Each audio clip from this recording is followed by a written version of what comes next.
hay que pagarlas al final. Nos pasó con la luz también, ¿no? Que se congelaron los precios, nos acostumbramos a ciertas cosas y llega el momento en que hay que pagar las deudas, ¿no? No sé si acá es lo mismo, si se puede comparar o no. Bueno, vamos a entender un poco esta alza que han anunciado los especialistas y para eso estamos con un experto acá, Franco Vaso, a quien saludamos esta mañana en Mega Noticias, experto en transporte. Franco, bienvenido. Hola, ¿qué tal? Buenos días, gracias por la invitación. Franco, bueno, este es un tema del que tú te manejas mucho. Hemos estado escuchando a personas ahora, tú también estabas escuchando, me imagino. Una señora recién decía, bueno, me parece bien, o sea, hay que pagar nomás, pues, si el alza es correcta. ¿Es correcta verlo así, digamos? ¿Estamos empezando a pagar lo que realmente vale el servicio? Sí, yo creo que aquí hay dos puntos clave. A ver. El primero es que hay que recordar que desde el año 2019 la tarifa estuvo congelada hasta agosto del año 2023. Y eso ocurrió porque antes del estallido social, estas alzas que generaba el panel de expertos eran obligatorias para el gobierno. Producto de todo el problema que se generó, se pasó una ley en 2 o 3 días para que el presidente de la República pudiese frenar esas alzas con un decreto simplemente. Y es lo que hizo el gobierno de Sebastián Piñera y es lo que ha hecho el presidente Boric hasta agosto del 2023. Desde entonces, desde 2019 hasta 2023, siguieron subiendo los costos asociados al material rodante, los repuestos, el diésel. Y por lo tanto, era de toda obviedad que eso no podía mantenerse así por siempre. Y por lo tanto el proceso de descongelamiento era algo que era razonable y a mí me parece bien que se hiciese. ¿Cuáles son los problemas que, en mi opinión, ha tenido el proceso de descongelamiento? El primero es que se hace a cuentagotas. Todo el mundo sabe de que existe una diferencia entre el pasaje que debería cobrarse si simplemente se hubiesen efectuado las alzas y lo que se cobra hoy día, que es cerca de 200 pesos. Espérate, eso quiere decir que ¿cuánto deberíamos estar pagando si esto no se hubiese congelado? Alrededor de 200 pesos más. O sea, en horario punta metro, más de lucas. Sí. Más de 1.000 pesos. Eso sería si es que esto hubiese seguido su curso normal en un mundo paralelo en el cual no había estallido social. El tema es que esto se hace a cuentagotas. 10 pesitos por aquí, 20 pesitos por acá. Y cuando todos saben, existe una planilla Excel clara en la cual se sabe cómo esto tiene que ir subiendo. Entonces, lo que a mí me hubiese gustado es que el gobierno hubiese dicho, vamos a hacer una planificación de las alzas. Y esas planificaciones se van a ir haciendo durante 3 años, o lo que quede de gobierno en su minuto, cada 4 meses de 10 pesos. Pero estas alzas, de a poco, digamos que generan problemas. Y el segundo punto que a mí me da mucha rabia, y lo he escuchado también mucho en la gente. ¿Qué cosa? Tiene que ver con la evasión. Porque le estamos subiendo la tarifa a las personas que sí pagan, cuando cerca de la mitad de las personas, para ellos en efecto les da lo mismo. O sea, que le suban 10, 20 pesos, les da lo mismo. Para ellos en realidad el sistema es gratis. No van a pagar nunca. El punto es que el año 2022, que fue una de las últimas veces que se midió, estábamos en un 44%, que había sido histórica esa alza, como de 3%. Más o menos ahora deberíamos estar por lo mismo, ¿no? No ha cambiado, cerca de la mitad de las personas no paga. Sí, y eso está bastante subrepresentado.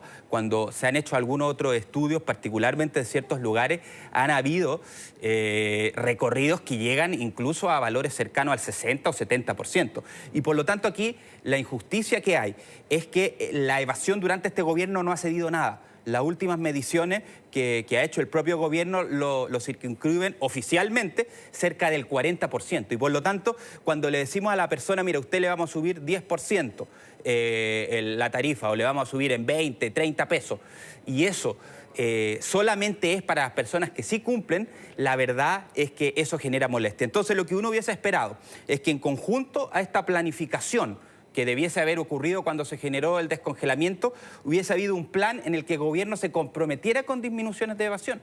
Porque hay un plan, el plan antievasión, ¿te acuerdas? Sí, pero ¿qué metas tenía?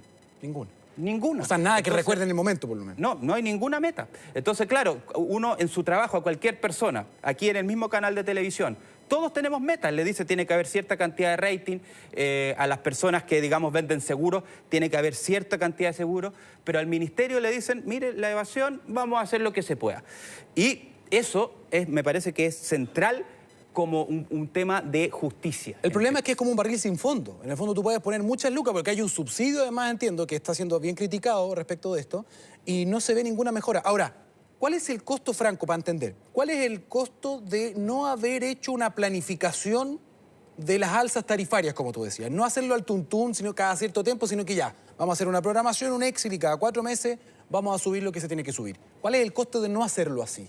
Yo creo que lo central tiene que ver justamente con la organización que puede tener las personas. O sea, en su minuto, ¿se acuerdan cuando hace pocos meses se generó esta alza brutal de la electricidad? Coincidió justo con una alza del transporte público. Entonces es algo que no puede ser, sabiendo que el transporte público tiene que subir, tiene que hacerse de manera equispaseada. Tenemos un subsidio muy relevante para el transporte público, más de $1.000 millones. 1.000 millones de dólares nos permitiría construir todos los años 10 kilómetros de metro. Es decir, es una cifra relevante. Ahora, hay que ser justo. Lo decía también la señora que escuchábamos recién. El sistema de transporte público actual es un sistema de transporte público que es de buen nivel. Por fin. Sobre todo, se refería sobre todo a los buses, sí, que han mejorado bastante. Los buses han mejorado bastante. Entonces, hay que ser justos con eso. Hemos avanzado bastante. Todos se acordarán del caos del 2007, los problemas que hubo. El sistema actualmente opera relativamente bien. Tenemos una aplicación que permite ver dónde vienen los buses, cargar la tarjeta. Y por lo tanto, esa parte está mejorando. El problema es que nos sale demasiado caro. Franco, vamos a tomar un poquito el pulso, seguimos contigo, pero estamos con Florencia también. Hay mucha gente que quiere opinar. Florencia, dale. Sí, ¿qué tal? Saludar también a Franco acá. Bueno, su nombre. Eduardo. Eduardo, ¿sabía usted o no, por ejemplo, que sube el precio del transporte público? No tenía idea, no sabía que iban a subir nuevamente la locomoción. Oiga, Franco, ¿y qué le parece que suba a 10 pesos, por ejemplo? Malo porque cada vez se va incrementando más el aumento de los gastos para la persona, la familia, y no te alcanza, porque el sueldo, muchas personas ganan el sueldo mínimo, algunos menos, y no te da para darte cuenta todo el mes, porque hay gente que arrienda, agua, luz, gas, los servicios básicos, entonces está todo caro, subió la luz. A lo mejor más adelante va a subir el agua, entonces no sabemos qué va a pasar con uno. Claro que sí, Franco, usted toca un punto súper relevante, por ejemplo, que subió la luz, que fue bastante, fue una alza en julio, otra en octubre, queda otra en enero, entonces claro, son bastantes alzas que van en el costo de la vida, sin embargo, siguen subiendo algunas cosas tan vitales como es el transporte público. Entonces, ¿cree que se debería, por ejemplo, planificar mejor las alzas, quizás como distribuirlas durante el año? Sí, podría ser una opción y dar algunos subsidios, algo para que a la gente le alcance para llegar a fin de mes, darse vuelta con el sueldo para el bolsillo. Llegar a algún modo de cuota, algo a la gente que realmente lo necesita. Y lo otro sería que volvieran a subir el sueldo mínimo, que ya los 500.000 pesos no sirvió de nada. Subió el sueldo mínimo, pero subieron todas las cosas, entonces el sueldo mínimo quedó como en nada. Así que eso sería una buena esta, porque subieran el sueldo mínimo nuevamente. Claro. Gracias, Franco. Bien, claro, ahí estaba Daniel, coincide mucho con el relato que están teniendo ustedes en estudio, ojo con eso, por ejemplo, que el alza de la luz, el alza que también han tenido, por ejemplo, otros servicios, que causa ahí también molestia, porque claro, quizás distribuir mejor las distintas alzas sería una forma de amortiguar un poco el impacto que está teniendo el bolsillo, sobre todo con las distintas alzas, que ya lo decíamos, afectan sobre todo el cómo llegar a fin de mes, Daniel. Sí, Franco, el gran fantasma que hay detrás de todo esto es justamente la gente que sabe que no va a pagar y que independientemente de que me suban 10, 20, 50, 100 pesos, les da exactamente lo mismo. ¿Cómo se ataca este problema? Que aparentemente es como un problema sin solución.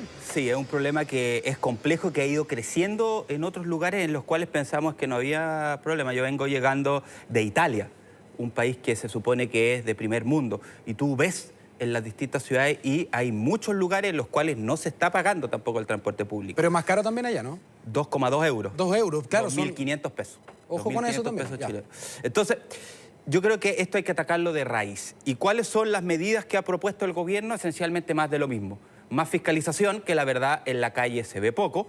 Esencialmente algunas pequeñas multas por abrir las puertas traseras, ¿se acuerdan? Lo mencionó el gobierno, pero aquí hay algunas medidas que tienen que ser clave. Yo he propuesto en otras oportunidades que tiene que cambiarse el modo en el cual se pasa la multa. ¿Qué es lo que ocurre ahora? Una persona no paga, se le pasa la multa y la persona no paga la multa tampoco. Entonces, ¿qué es lo que tiene que ocurrir, en mi opinión, y opera en algunos lugares también, digamos, del transporte público en Europa? Una multa de pago directo con Carabineros. Tiene que ser mucho menor que obviamente lo que se paga, porque si no la gente no va a tener dinero. Espera, ¿te refieres a que en el mismo momento Carabineros vaya y cobre en el momento? O sea, efectivamente. Tú te saltaste, no pagaste, págame ahora. Sí, pero una cifra mucho menor. 4.000 pesos, 5.000 pesos.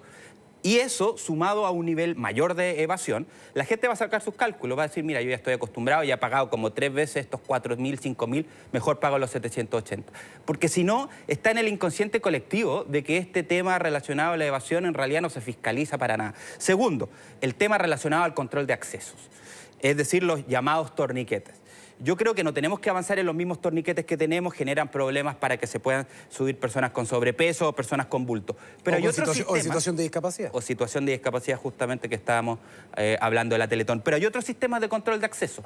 En el mismo metro de Santiago hay estas puertas corredizas que van desde el techo hasta el suelo, que se abren de manera, digamos, perpendicular a la entrada.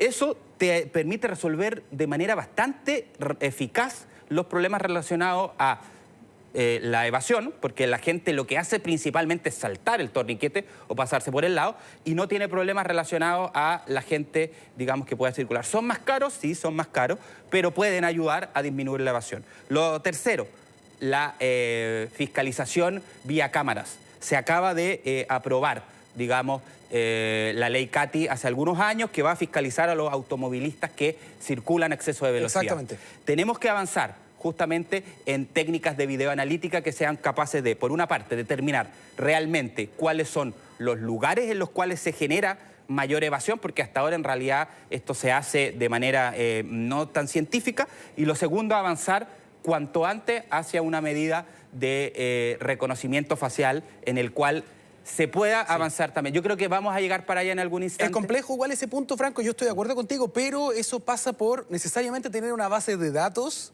en el que tú puedas hacer un match entre estos sistemas de videovigilancia entre la identidad y la cara. Sí. Y eso siempre ha sido un tope. O sea, hasta a las policías les cuesta, y ni siquiera ellos tienen acceso al registro civil, han habido conversaciones para sus cámaras corporales, o sea, para cuando andan buscando personas que son buscadas por la justicia, valga la redundancia. Entonces, es interesante. Ahora, una pregunta.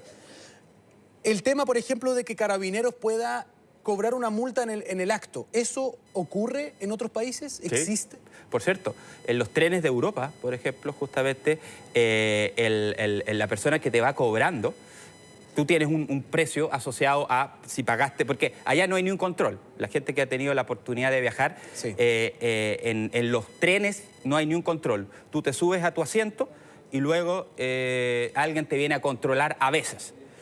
No siempre. Entonces, cuando llega esa persona y se pilla con alguien que no ha pagado, le cobra lo que ellos llaman como un pasaje con multa, ¿sí? Por lo tanto, que puede ser 2 o 3 veces lo que costaba el pasaje normalmente.